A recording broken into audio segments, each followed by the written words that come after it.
All right, welcome to the Hills Kitchen, everybody. We get a lot of calls from pet owners and from veterinarians and vet nurses as well, asking about what types of treats can be fed with some of our special diets. So my own cat is on our prescription diet ID. She has just a really sensitive tummy. So if she gets anything other than her special food, she will get tummy upset, and she doesn't want to deal with that, and we don't want to deal with that. So we have a really great way that you can make treats for your pet right out of the dry food that you have special for your pet. And we're going to show you how to do that today. We actually have some of these ID kibbles here in this bowl. So you're going to decide how many treats you want to make at a time. It's best to do this in small batches just because there are no preservatives in the food.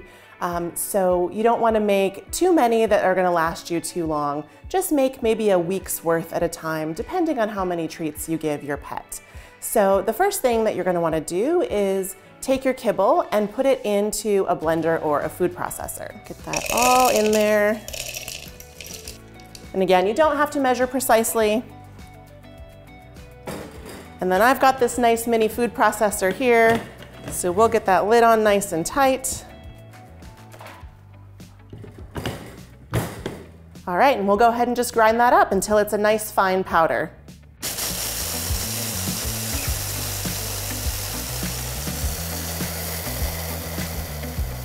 You can kind of hear when the sound changes, and you can hear that it's a little bit smoother, so we'll see how that looks now. All right, that looks good. So this is kind of the texture that you want, just a nice sandy powdered texture. We'll go ahead and put that back in the bowl. It's just a little bit easier to work with there. And then what you're gonna wanna do is add just enough water to make a sort of thick dough that you can work with and shape. You don't want it too runny, but you want all of the powdered kibble there to absorb some water. So we'll start with just a little bit.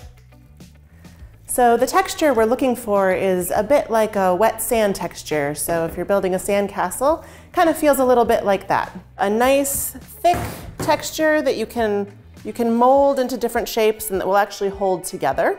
This one actually might be a teeny bit wetter than I might want, but there's really no hard and fast recipe here. So it'll work no matter what you do, as long as you can make the shapes. If it's a little bit more moist here, then we might just need to bake it a teeny bit longer.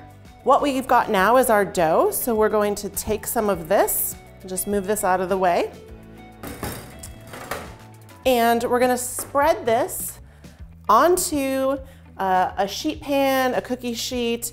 If you've got a silicone baking mat or some parchment paper, you can put that down first so that you don't get your sheet pan dirty. It makes it a little bit easier for cleanup. And again, I'm not doing anything very precise here, but what you want is a layer about a ½ inch thick. Any thicker than that, and it's gonna take too long for the cookies to bake, and they might not get baked all the way through. We want a crispy texture so that they don't have any additional moisture, so that they stay good for longer. You know, typically our treats are nice and crunchy, and the dogs and cats really seem to like that as well. So there's about a ½ inch thick for us there. I've got a fun festive holiday star treat here. Now, of course, these are for us, right? Our pets don't know what the shapes are, but it's nice to be able to give them something to participate in the holidays. When we're eating all of our treats, they can eat theirs as well. So just take your cookie cutter, whatever shape you want. You could even roll out some ropes and make some candy cane shapes. I've done that as well. And give it a little wiggle just there so you separate it out. And usually it will kind of stick in the cookie cutter there.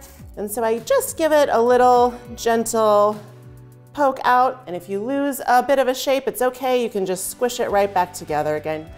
So we'll just make a few more of those here. I've got some nice stars. Lay them just over here. And you can just keep going like that with whatever shapes you want until you are all done. You can re-roll your scraps and pat them back out and make even more shapes. We're gonna pop these into the oven now. So you're gonna wanna put these into a preheated oven at 180°C.